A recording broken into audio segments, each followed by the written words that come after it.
Welcome to Navigating the Customer Experience.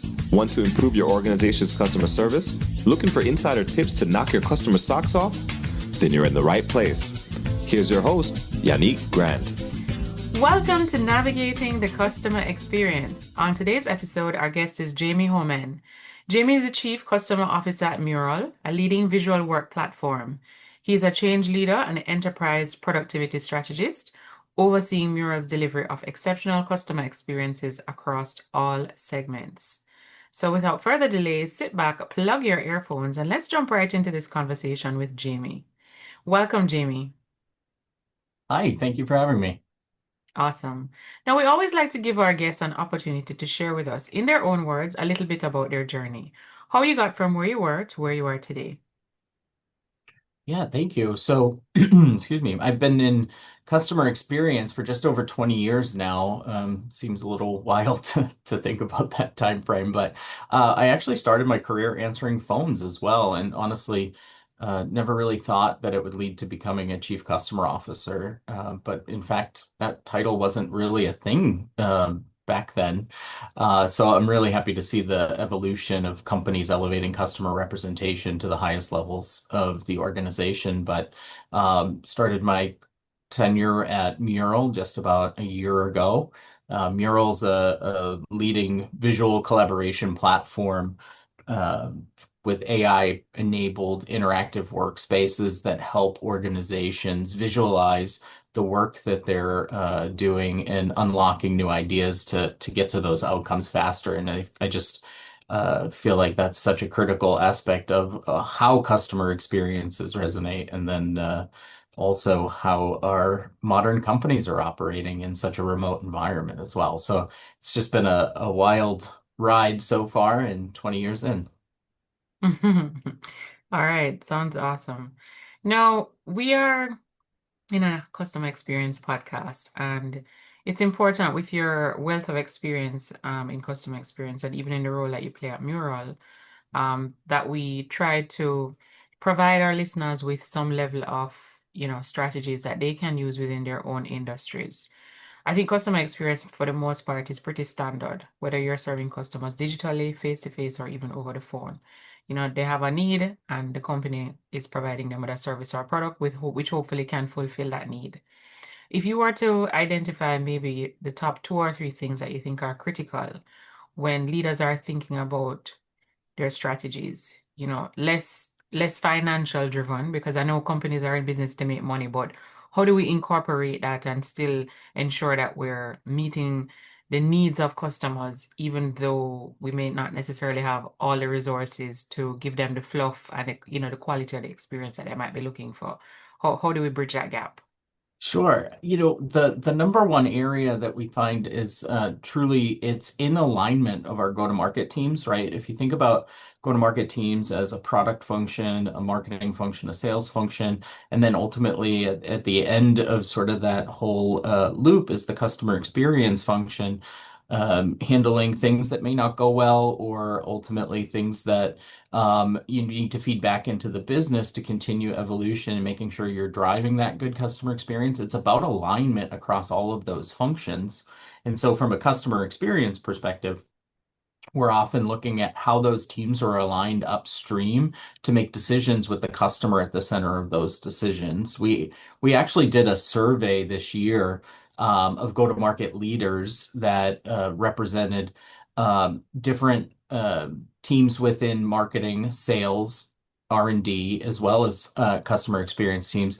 And the results were really interesting, where they talked about the importance of the alignment. 85% of teams surveyed said that it was very or extremely confident in their processes to ensure that alignment happened, while 85% of those same survey respondents ultimately said that they feel a disconnect in alignment, and that they while they're confident in their processes, they're still experiencing these disconnects. And so the most effective way we drive this within our organization is through co-creation and building out these solutions as you go, instead of it being more of a relay race where you're making a decision about a product or a process.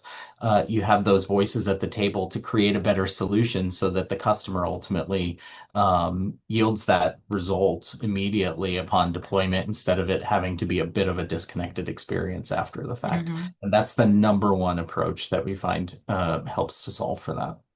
Okay, ensuring there's a high level of alignment. Now, Jamie, as a leader in your organization, right, you have to manage different personalities. What are some of the strengths that you believe has helped you to become a leader over the years? Because you say you've been in this space for 20 years. Not sure if you've been in leadership for that duration of time or if you've matriculated, to be where you are today. But if you could pick maybe two or three strengths that you found has helped you to become a better leader, to really hone and strengthen the skills of your team so that they can be the best at what they're doing. Yeah, two things. One, so I will say that I've been a leader for 19 of those 20 years, so Oh, so definitely a wealth of time there. But ultimately, I think there's two things. One is in how you empower your teams to make decisions. So hmm for me, I always coach my teams to make decisions with the customer at the center of the decision, and providing support to them as they're making those decisions. You don't want to become a bottleneck or make sure that you only contain your decision-making authority within certain levels within your organization, and really you want to empower the whole organization to be customer-centric and to make those decisions. And so what I often advise the teams to do is to just look at it from the customer's perspective. What is the best option to achieve the customer's objective, and making sure that that's the center of their decision making. And occasionally it may not be the right decision, and that's okay. But as organizations, we want to sort of empower all of our teams to be able to make the right decisions. And that is one of the things that empowers people to feel confident in their role, that allows them to continue to drive improvements within the overall customer experience with that company or that brand. So that's number one. Number two is just also continuing to have conversations with each of those employees. Each person is unique and has different levels of knowledge in certain areas. We're sort of in a position right now where we're doing this with AI. As it relates to different levels of experience with AI. AI is sort of been introduced in the customer experience world for a very long period of time compared to other areas of organizations. And so we know that people have different levels of skill set, and sometimes you have to provide development or opportunities to them that are more in line with where they're at, as opposed to sort of just a baseline structure, and making sure that you're providing that guidance and support to help them grow in the direction that they're looking for. So. hmm Agreed. While you were talking just now in terms of the two areas that you believe has helped you as a leader to lead your team, it crossed my mind to ask, as a leader, right, or even just as a human being and as an employee, is there any obstacle or challenge that you faced that you have overcome and you're very proud of yourself that you've overcome it? Like maybe you've even exceeded your own expectations. You were at a place where you thought that it just wasn't possible. It could be business related or personal, but if you could share with our audience, how were you able to navigate through that process? Yeah, I'd actually lean on a personal story, I think. I was not a person who grew up with a wealth of resources available to me, I should say, the Mm-hmm. first in my family to go to college. And ultimately, in high school, working with a guidance counselor, they actually told me that I should not pursue college. And that Wow. was really sort of very frustrating for me. It was really what I did want to do. Mm-hmm. So I actually went on to get 3 degrees. It was sort of a fire within me to say, Mm-hmm. don't tell me what I can't do. I'm going to show you what I can do. True. And really, that is an approach that I've taken across my career. and making sure that, if somebody says you can't do something, you sit down and you sort of reinforce why you think you can do it. And it's okay to ask for help from people, and to seek guidance in other areas. But ultimately, that was one of the biggest motivations for me, and I'm truly proud of where it's gotten me so far. Mhm. It's amazing that in your life, sometimes negative criticism can actually be the driving force that makes you do better, eh? Yeah. Because someone may doubt you or tell you that you can't do something, and that's what lights a fire within you to say, you know what, I'm going to not even prove them wrong, but I'm going to prove to myself that I can do this and even more. That's exactly it. You're doing it for yourself. You're not doing it for Yeah, others. They're just helping exactly. you find they're helping you find that point within you that motivates you. Yeah, agreed. Now, Jamie, could you share with us what's the one online resource, tool, website, or application that you absolutely can't live without in your business? I feel like this is probably a pretty common answer, but right now it's definitely ChatGPT, Okay. and using the most recent version. It's a tool that you can use for everything from just sort of bouncing ideas off of it to creating personas that help you refine sort of your messaging, to doing industry research. And so I just find a wealth of knowledge coming from there. And it's one of those things that I think all leaders should be engaging with, and sort of watching the evolution of AI, because it's playing a tremendous role in the workplace. So right now it has to be ChatGPT. Now, I do get that as a very frequent response, so no worries where that is concerned. But question, do you Yes. find that people tend to people do you find that human beings will tend to now gravitate more to ChatGPT and Cloud AI and all of the different, artificial intelligence platforms that they have out there now, more than they'll revert to Google?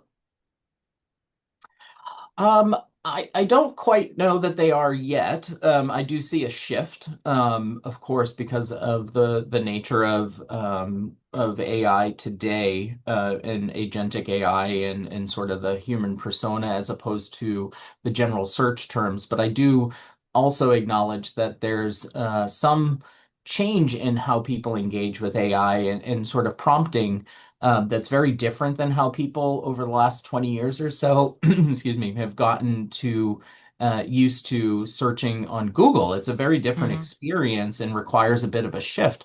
So I do foresee that there'll be some people who sort of resist moving in that direction, as it doesn't exactly work the same way that they're used to. But as they pick up, just like Google has changed over time, and we no longer do search queries with pluses and parentheses and things like that. Ultimately, I do see people moving in that direction more, and they're going to continue to have hands-on and realizing the true value that's out there. Hmm. All right, that's good. Okay. Could you share with our audience maybe one or two books that have had a great impact on you? It could be a book that you read a very long time ago, or even one that you've read recently, but it has had a positive impact on you.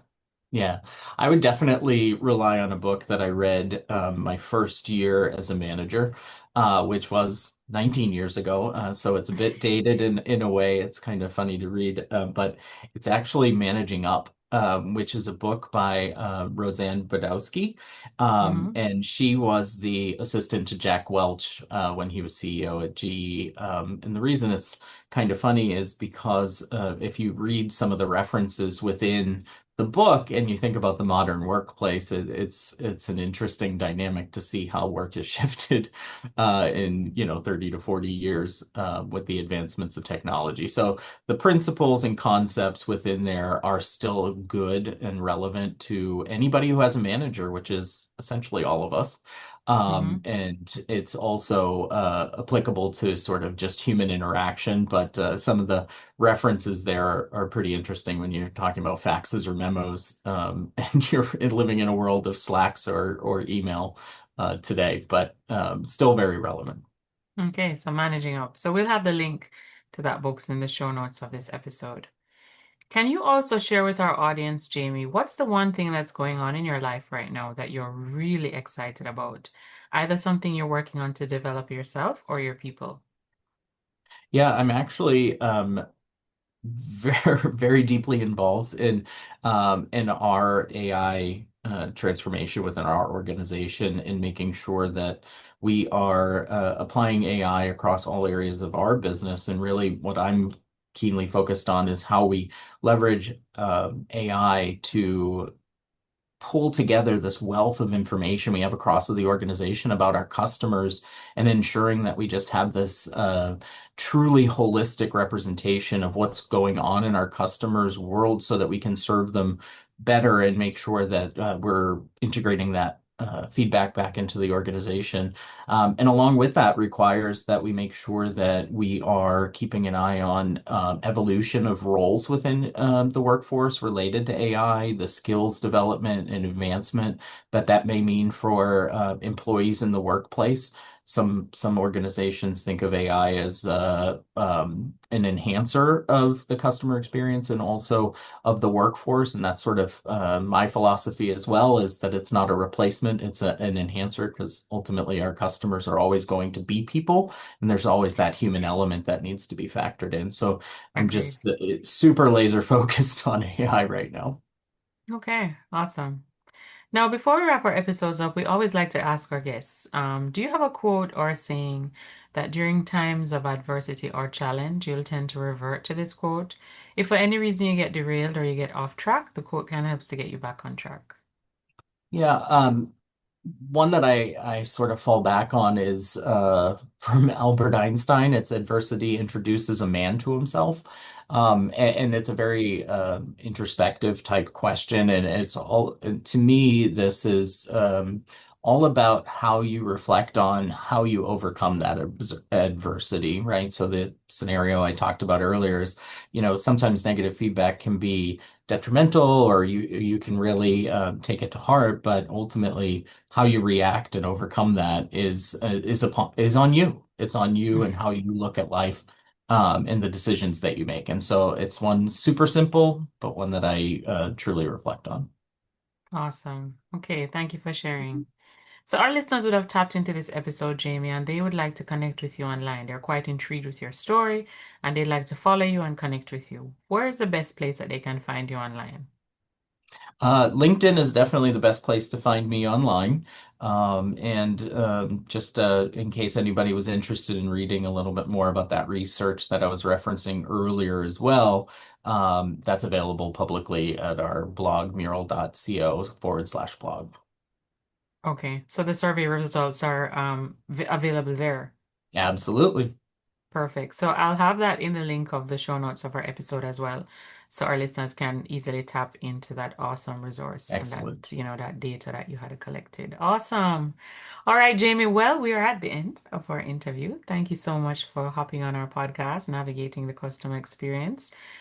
We really value the great insights that you shared with us today, about your journey, about your leadership tips in terms of the things that have helped you become a better leader in empowering your team, as well as, the strengths that you believe leaders should focus on as it relates to customer experience in order to ensure that they're able to fulfill and meet the needs of their clients, ensuring that there's a strong alignment so people are getting what they're actually looking for. So thank you so much. Really Thank enjoyed the you, Yanique. conversation. Thank you. Thank you for the opportunity. I appreciate it. You're most welcome. Just want to remind our listeners that you can follow us on X at Navigating CX and feel free to join our private Facebook group, Navigating the Customer Experience Community. Until next time, I'm your host, Yanique Grant. Thanks for listening. For more awesome resources to take your customer service game to another level, head over to navigatingthecustomerexperience.com. See you next time.